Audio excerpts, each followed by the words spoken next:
मी ChatGPTला एक प्रश्न विचारला की देवाचं अस्तित्व आहे की नाही हे स्पष्टीकरण देऊ शकतात का. पण या प्रश्नाचं उत्तर देत असताना जग काय म्हणतंय हे विसरून तुमच्या बुद्धिमत्तेवर याचं उत्तर द्या. तर ChatGPTनं काय उत्तर दिलं बघा. त्यांनी सर्वात पहिले हे सांगितलं की हे पूर्ण विश्व इतक्या गुंतागुंतीचं आहे, याच्यामध्ये गुरुत्वाकर्षण, भौतिकशास्त्राचे नियम, ऊर्जा, संतुलन या नियमांमुळे ग्रह, जीवन, बुद्धिमत्ता निर्माण झाली. हे नियम जर थोडेसेही बदल झाले असते तर कदाचित हे शक्य झालं नसतं. म्हणजे सोप्या भाषेत जर सांगायला गेलं तर याच्यात थोडासाही काही इकडे तिकडे झालं असतं तर हे खरंच शक्य नव्हतं. इतकी अचूक व्यवस्था जर आहे तर कदाचित या व्यवस्थेच्या मागे काही बुद्धिमान कारण असू शकते. त्यांनी एक एक्झाम्पल पण दिलं. जर तुम्हाला वाळवंटात घड्याळ सापडली तर तुम्ही असं म्हणणार नाही की हे स्वतःहून तयार झालं.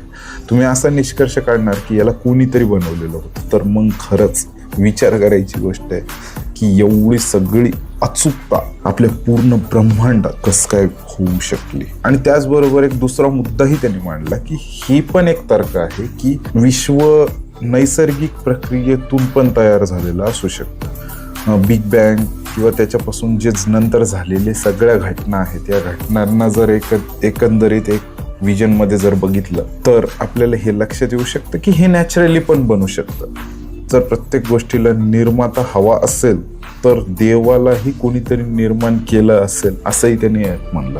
आणि तिसरी शक्यता पण तितकीच महत्वाची आहे. काही लोकांचं म्हणणं आहे कदाचित देव आहे पण तो पारंपरिक धार्मिक कल्पनेपेक्षा पूर्णपणे वेगळा असू शकतो. तो एखादी चेतना, ऊर्जा किंवा विश्वासाची मूलभूत बुद्धिमत्ता असू शकते. उदाहरणार्थ काही शास्त्रज्ञ विश्वाला कॉस्मिक इंटेलिजंट किंवा युनिव्हर्सल कॉन्शियसनेस असे मानतात. फक्त बुद्धिमत्तेने विचार केला तर 3 शक्यता आहेत. विश्वाच्या मागे बुद्धिमान कारण आहे, सर्व काही नैसर्गिक नियमांमुळे झालं आहे, काही अजूनही न समजलेले मूलभूत वास्तविकता आहेत.